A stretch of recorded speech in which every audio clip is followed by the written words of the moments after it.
Alors, ce qu'on va voir maintenant, c'est en fait la différence entre Moto et Studio, ce qu'on faisait sur Moto, et maintenant ce qu'on peut faire sur Studio.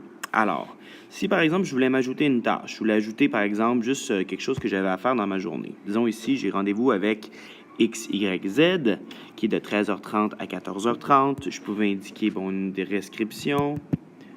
Je peux dire que c'est un rendez-vous important. Ensuite, je pouvais choisir ma couleur.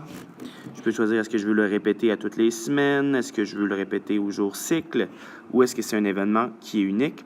Je peux aussi mettre une adresse courriel et une adresse Internet, et des notes personnelles. Toutes ces choses-là, c'est possible aussi de les faire sur Studio. C'est peut-être un tout petit peu plus compliqué. Alors, si par exemple, je vais aller voir un peu au même moment, si je décide que je veux ajouter une rencontre ici. Alors, ça va automatiquement personnel. Quand je vais dans quelque chose qui est vide, Studio assume automatiquement que c'est personnel, mais je peux aller le changer si je veux à autre chose. Moi, je vais le laisser à personnel. J'inscris ma description. Je vais dire rendez-vous important. Ensuite, je peux voir, planifier et dû, c'est le jour même. Je peux ajouter des étapes ou une pièce jointe, qui est un peu l'équivalent du lien qu'on avait tout à l'heure dans Moto. Et voilà, quand j'ai terminé, je peux faire enregistrer et mon rendez-vous, il est là. Une fonction très intéressante dans Moto, c'était qu'on pouvait le répéter, ce rendez-vous-là, par exemple. Alors, si je décide que je veux le répéter, je clique sur la tâche et je vais venir chercher ici l'option avec comme pour exporter et je vais faire répéter.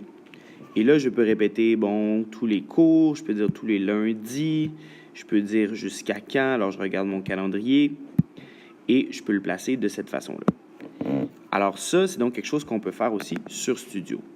Sur Moto, ce qui était bien aussi, on pouvait par exemple aller sur le cours, on pouvait avoir nos notes et on pouvait aussi les cocher. C'est possible aussi de le faire sur Studio, ça c'est pratiquement pareil. Quand je vais voir dans le cours, je peux venir voir qu'est-ce qu'il y a de noté dans le cours, je peux aller voir s'il y a des tâches, je peux moi-même en ajouter. Et une fois qu'une tâche est terminée, par exemple, si je vais regarder ici, je regarde au niveau de mes tâches. Quand ma tâche elle est terminée, je peux venir seulement double-cliquer dessus et elle disparaît. Ça veut dire que je l'ai faite. Alors, en double-cliquant dessus, soit elle disparaît ou il va venir se placer comme un crochet. Donc, quand je place ce type de tâche-là, eh bien, je peux les faire disparaître comme ça. Ce qui est bien aussi, comme dans Moto, on pouvait aller voir, par exemple, ce qu'on avait à faire à Super. Donc, on allait voir dans Avenir. Puis, on peut voir Devoir, Évaluation ou autre. C'est quelque chose qu'on peut faire aussi sur Studio. Il faut aller dans Tâches, en haut à gauche. Et là, je peux voir seulement les devoirs, seulement les autres. Ou je peux aller chercher, donc, différentes combinaisons comme ça. Donc, ça, c'est très possible de le faire aussi.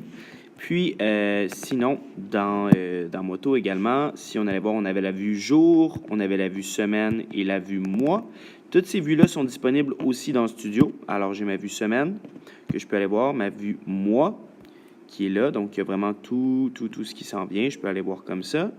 Et ma vue année qui est vraiment comme le calendrier scolaire au complet. Alors ça, c'est une vue qui est aussi intéressante, qui n'était pas dans Moto. La vue jour est assez détaillée, donc on peut voir vraiment comme toutes les étapes d'une journée. Je vais aller voir si je peux pas aller chercher un exemple. C'est un peu plus long par contre parce que pour circuler entre les différentes parties, il faut vraiment le faire avec le doigt complètement. Il n'y a pas comme de crochet qui nous arrête, par exemple au mois de juin ou au mois de septembre ou au mois d'août, donc ça peut être un peu long. Il faut vraiment y aller à la main comme ça. Surtout si on veut revenir au niveau des jours, là, c'est un petit peu plus long. Si par exemple je m'en viens ici, là, quand je vois la journée, je peux l'avoir en détail comme ça. Et je peux aller ajouter mes éléments. Ce qui est dans le jaune comme ça, c'est des notes personnelles, c'est-à-dire des notes qui ne sont jamais partagées aux autres, qu'on ne peut pas partager nécessairement à l'enseignant. Puis, elles apparaissent aussi dans la vue semaine et dans la vue mois lorsqu'on clique dessus. Et ce qui est dans le blanc, c'est vraiment des tâches. Alors, on peut ajouter des informations en créant une tâche ou en ajoutant une note personnelle.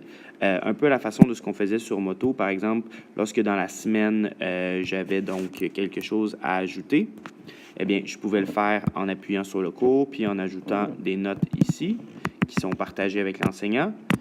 et où je pouvais écrire des notes personnelles qui étaient là, qui se plaçaient automatiquement. Donc, toutes ces fonctions-là existent, elles sont là aussi, et c'est possible de faire ça sur Studio.